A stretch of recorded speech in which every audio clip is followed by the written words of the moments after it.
할렐루야. 우리 영상으로 수요 예배 드리는 우리 모든 분들에게 주님의 은혜가 넘치기를 바랍니다.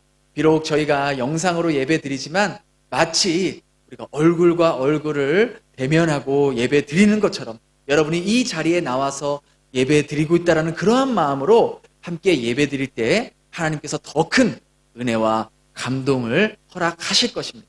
우리 오늘 함께 하나님의 말씀 나눌 것은 출애굽기 35장 20절에서 29절입니다.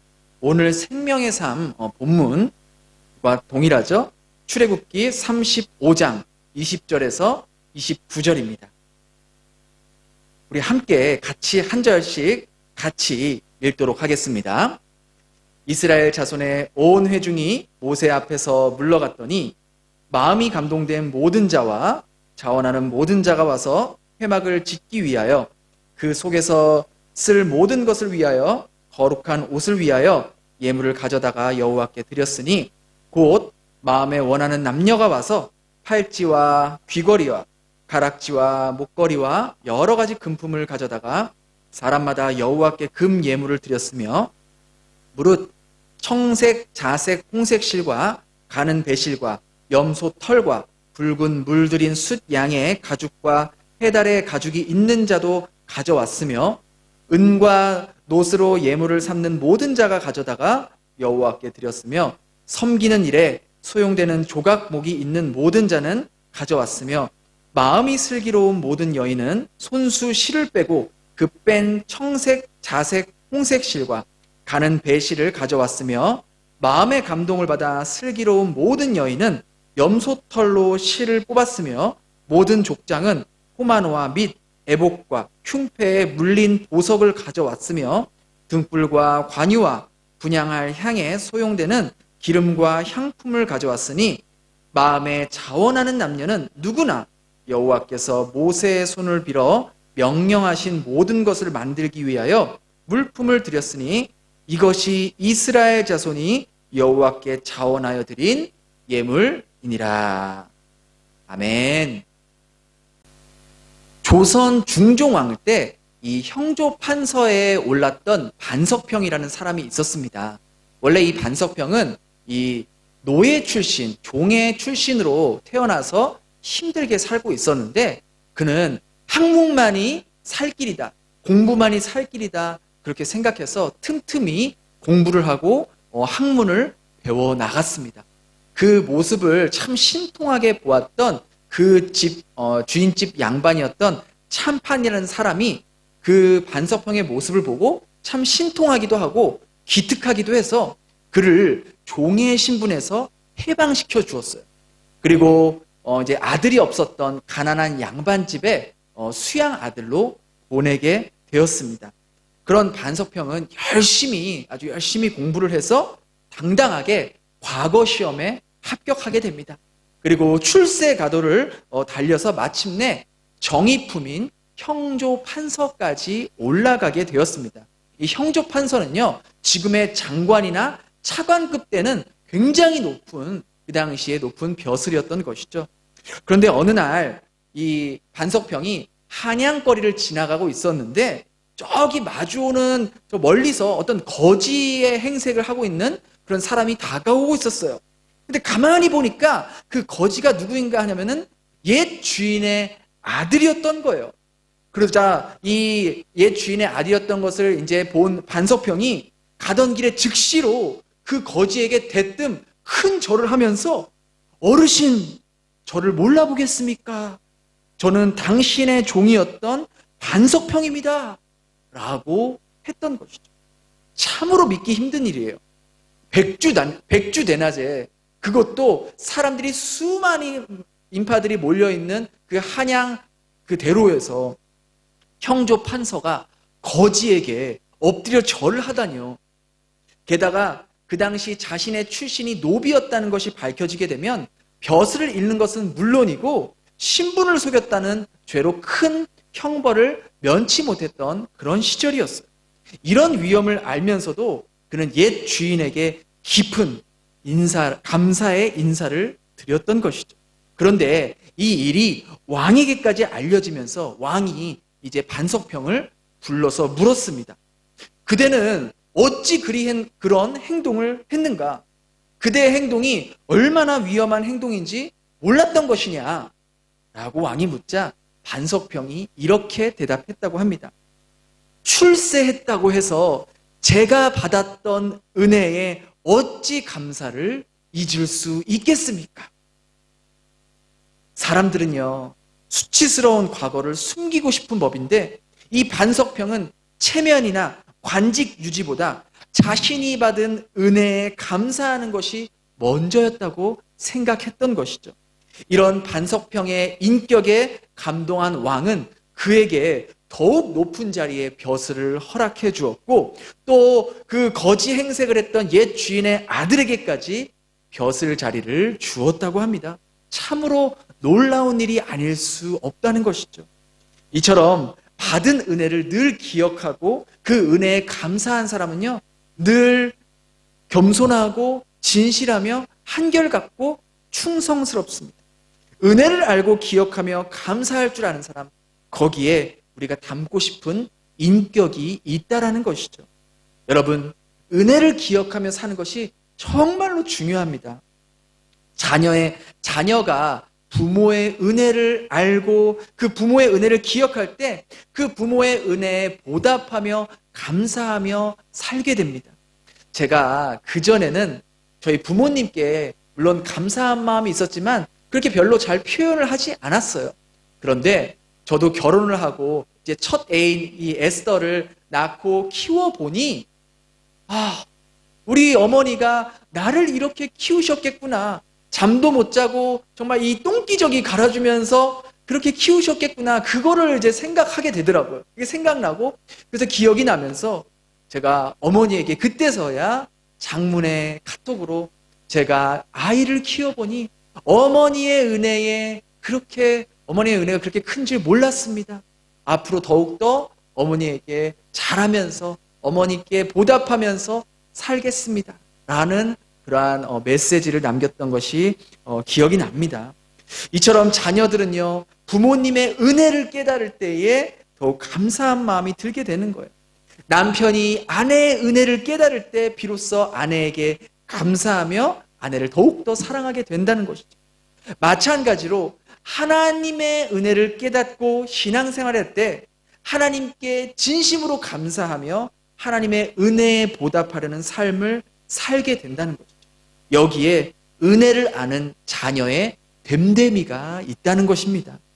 이렇게 은혜를 기억하며 감사하며 살면 좋겠습니다. 얼마나 좋겠습니까마는 많은 사람들이 이 은혜를 기억하지 못하며 살아갈 때가 많다는 것이죠.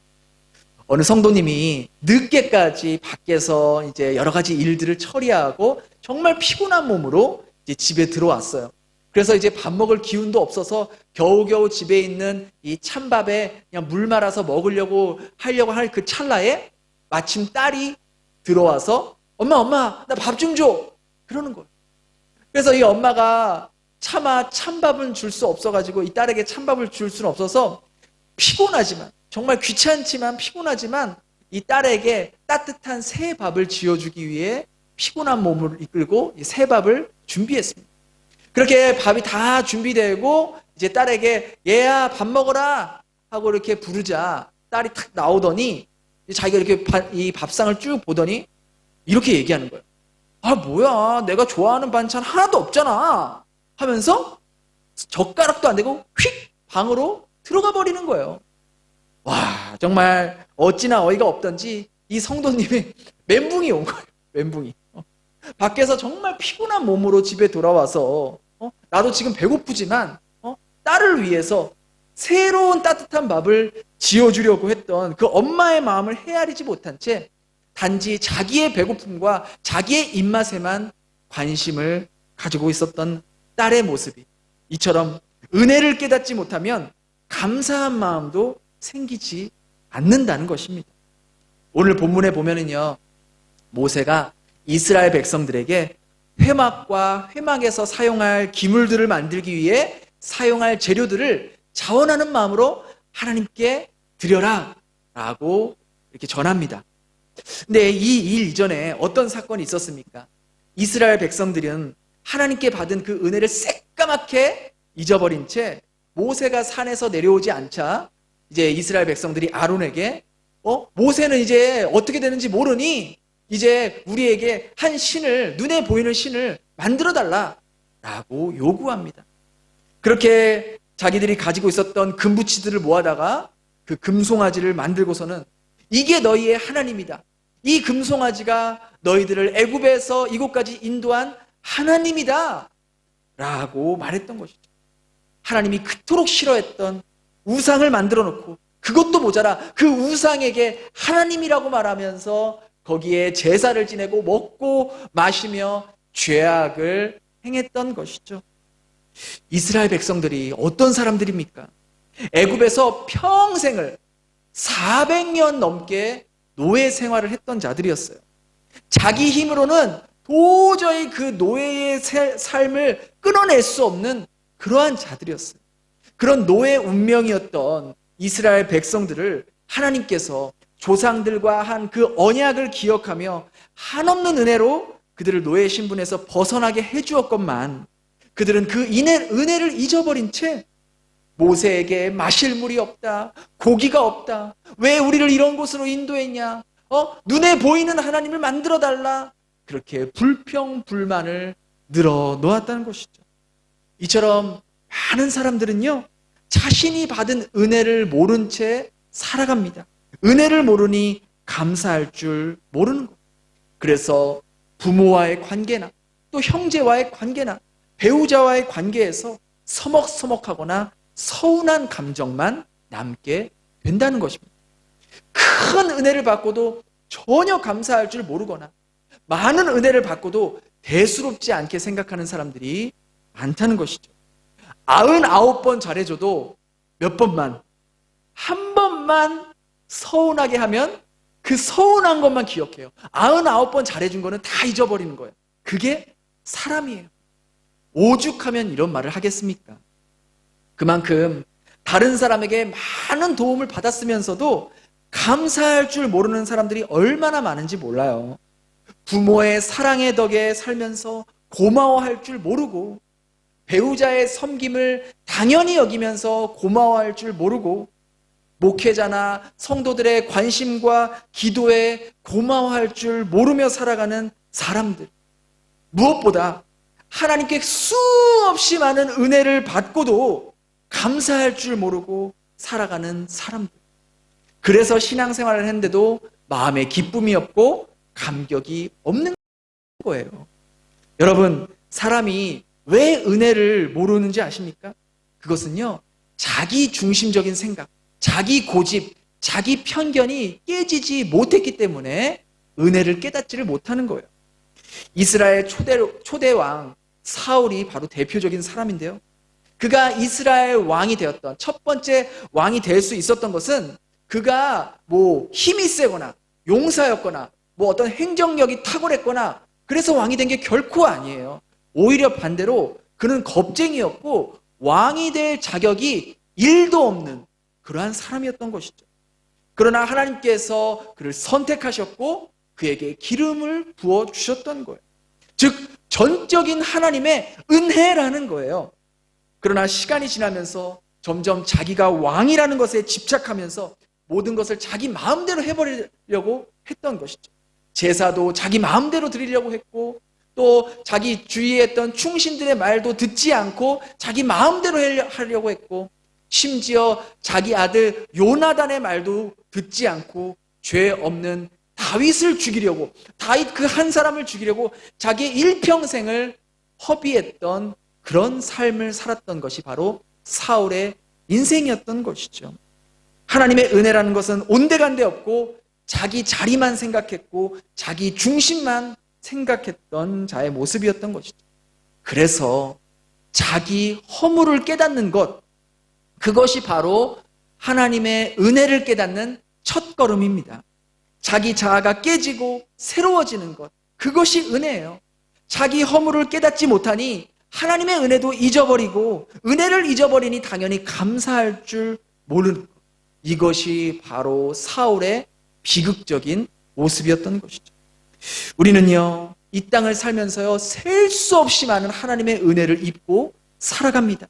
하나님의 사랑, 하나님의 위로, 하나님의 용서, 하나님의 인도하심, 이루 말할 수 없는 은혜를 입고 살아가는 것이 바로 저와 여러분들이에요.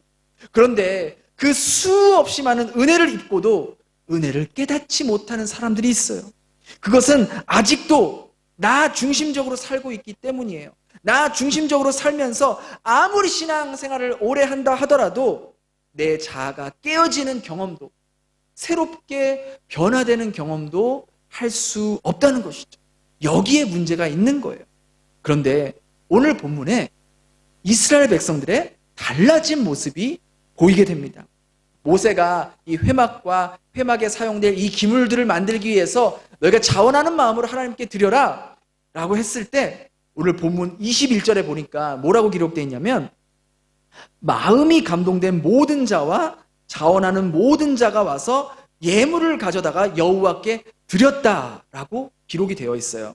근데 오늘 본문을 잘 살펴보면 21절에서 29절까지 마음이 감동되자라는 표현 말고도 자원하는 자, 또 22절에 마음에 원하는 자, 25절에 마음이 슬기로운 모든 여인, 26절에 마음에 감동을 받아 슬기로운 여인, 또 29절에 마음에 자원하는 남녀, 이처럼 수많은 구절 가운데 회막을 만들기 위해서 자신의 것을 자원하는 마음으로 가지고 온 사람들의 다양한 표현들이 나타나 있다는 것이죠. 표현하는 방식은 조금씩 다를 수는 있지만요, 이것을 한마디로 추려본다면 바로 하나님의 은혜를 깨달은 자라고 말할 수 있다는 것이죠. 마음이 감동된 자, 즉 하나님의 은혜를 깨달은 자, 하나님의 은혜를 입은 자라고 말할 수 있다는 것입니다. 자기 자신들이 하나님 앞에 얼마나 큰 죄인인지, 또 하나님께서 그런 자신들을 용서하시고 다시 한번 기회를 주시고 언약 백성으로 삼아 주셨다는 그 은혜를 깨닫게 되었다는 거예요.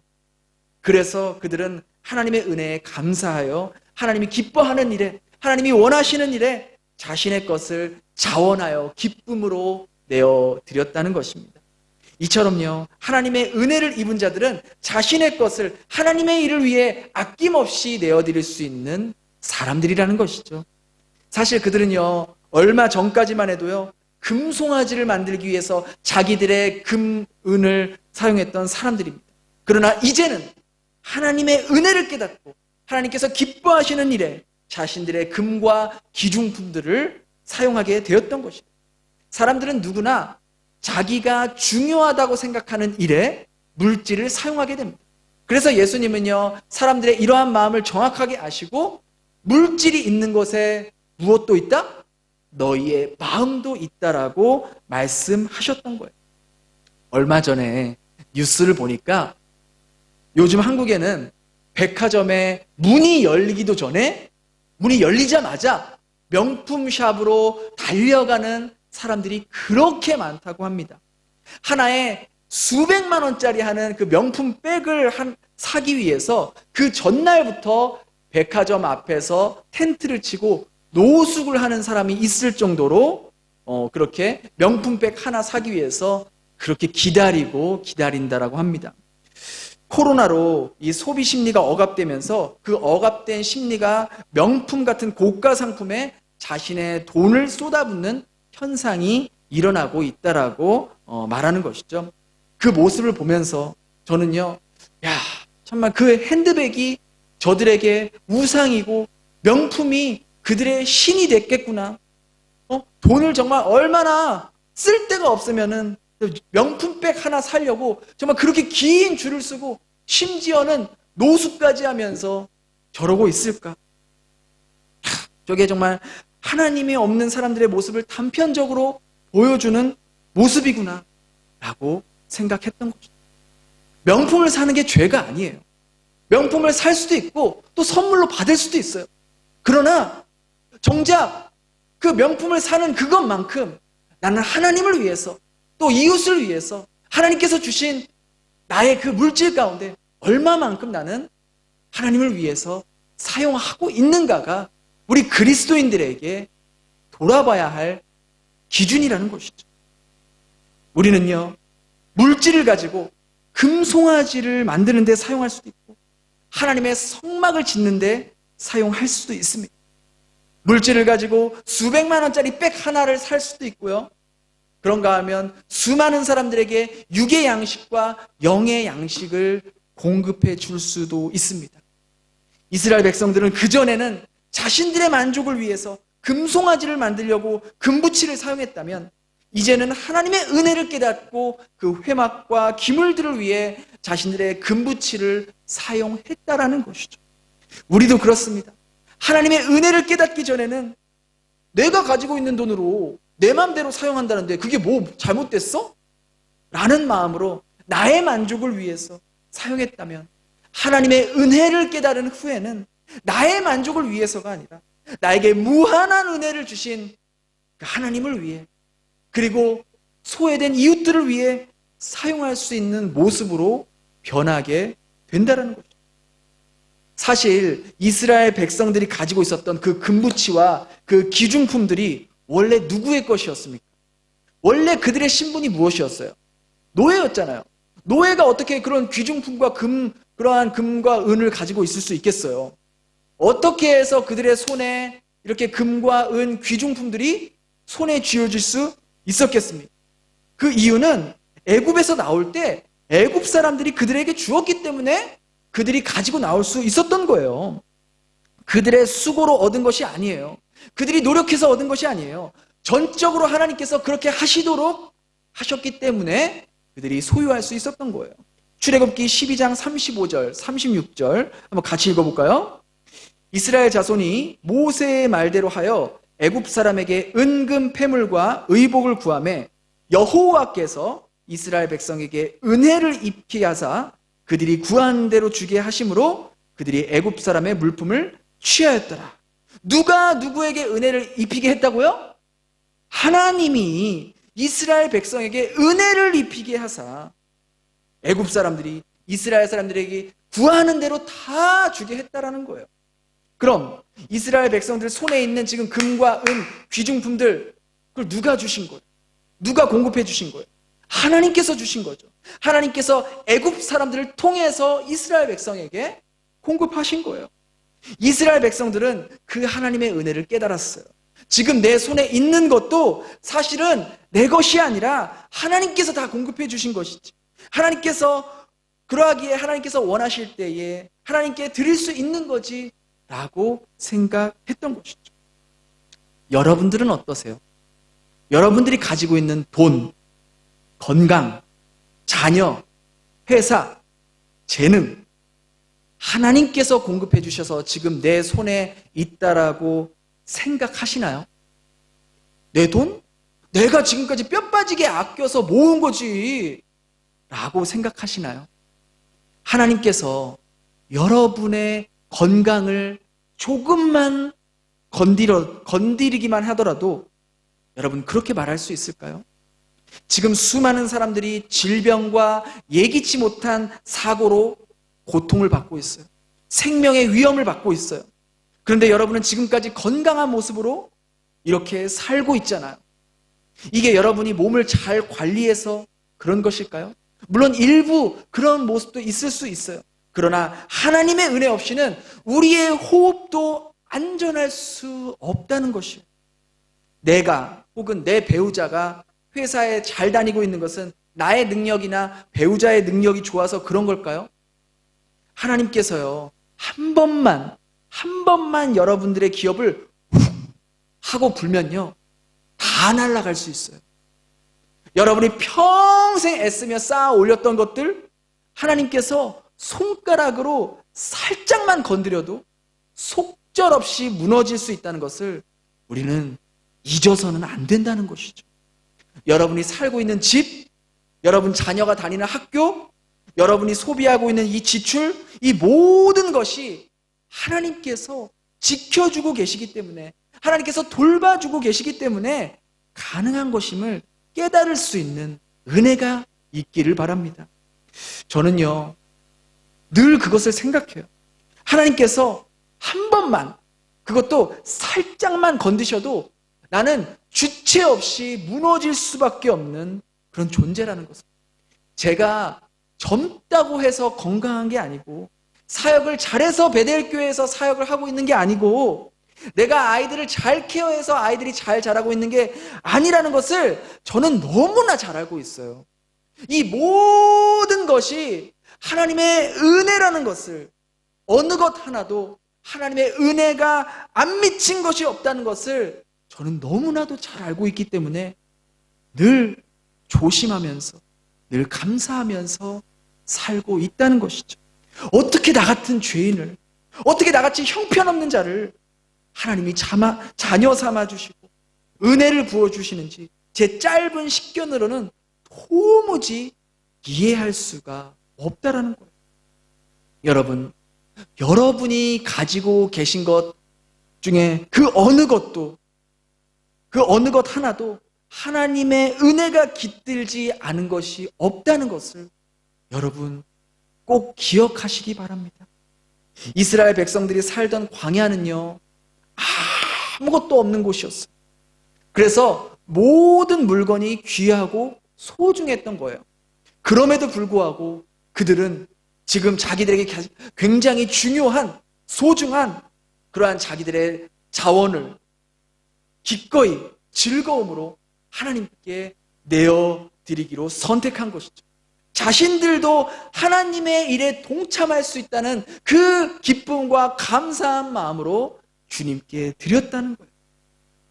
지난 2주간 우리 베델 공동체는 띵장에서 수개월 동안 코로나로 인해서 실직하고 또 장사를 하지 못해서 정말 가정 경제에 위협을 받고 생계에 위협을 받고 있는 그 띵장 성도님들을 위해서, 또 띵장 마을 지역 주민들을 돕기 위해 함께 기도하고 또 헌금을 모았습니다.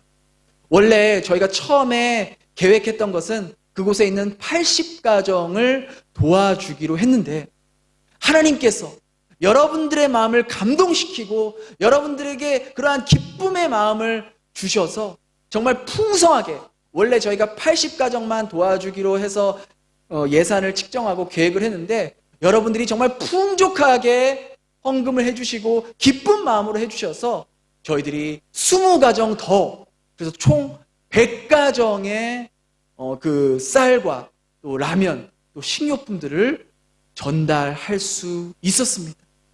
정말 이 모든 것이 하나님의 은혜를 입은 여러분들의 자원하는 마음으로, 기쁜 마음으로 보내주신 사랑의 결과였다는 것이죠. 그렇습니다. 하나님의 은혜를 입은 사람들은요, 하나님께서 필요하시다면 내가 가지고 있는 것을 기꺼이 내드릴 수 있는 사람들이에요. 왜? 내가 가지고 있는 이것도 하나님께로부터 공급받았다는 것을 믿고 있기에 하나님께서 필요하신 곳에 기쁜 마음으로, 자원하는 마음으로 나도 하나님 일에 동참할 수 있다는 그 감사한 마음으로 함께 동참했다는 것이죠. 저와 여러분은요, 하나님으로부터 참으로 놀라운 은혜를 덧입고 살아가는 존재들입니다. 주님의 피로 죄 용서받았고 평안을 얻었어요. 하나님의 자녀로서 빛 가운데로 살게 되었고 천국을 소망하게 되었습니다. 무엇보다 저와 여러분은요, 영생을 소유한 자들입니다. 이 은혜는요, 돈으로는 환산할 수 없는 실로 어마어마한 축복이요, 하나님의 놀라운 은혜라는 것이죠. 하나님은요, 우리가 그 은혜를 기억하며 늘 감사에 젖어 살기를 원하십니다. 우리의 삶은 오직 받은 은혜를 기억하며 또 감사하며 또 감사하며 그 받은 은혜를 많은 사람들에게 흘려보내며 살아가기를 하나님께서는 원하신다는 것이죠. 그러할 때 여러분의 삶은 더욱더 행복해질 것이고 더욱더 풍요로워질 것입니다. 은혜를 알고 감사할 수 있는 신앙을 소유하며 하나님께 영광을 돌리며 살아갈 수 있는 저와 여러분의 삶이 될 수 있기를 예수님의 이름으로 축원합니다. 기도하겠습니다. 하나님 감사합니다. 오늘도 말씀을 통해 하나님이 저희들에게 얼마나 많은 은혜를 부어주시는지 깨닫게 해주시니 감사합니다. 이렇게 숨 쉴 수 있고 심장이 뛰며 함께 예배드릴 수 있는 것 자체가 얼마나 큰 은혜인지 모르겠습니다. 그러나 많은 경우 저희들은 이러한 큰 은혜들을 당연한 것으로 대수롭지 않게 여기며 감사할 줄 모르는 삶을 살았음을 이 시간 회개합니다. 지금 이 시간부터 내가 가지고 있는 모든 것이 하나님의 은혜로 내게 주어졌다는 그 사실을 잊지 않게 하여 주시옵소서. 그 어느 것 하나도 하나님의 은혜가 깃들지 않는 것이 없다는 것을 기억하며 하루하루 살아가게 하여 주시옵소서. 그래서 저희들이 마음이 늘 하나님의 은혜를 기억하며 그 은혜에 감사하며 받은 은혜를 하나님이 기뻐하는 일에, 생명을 살리는 일에, 사람을 살리는 일에 흘려보낼 수 있는 은혜 받은 자다운 삶을 살게 하여 주시옵소서. 저희 가운데 그렇게 일하실 주님을 기대하오며 예수님의 이름으로 기도드렸습니다. 아멘.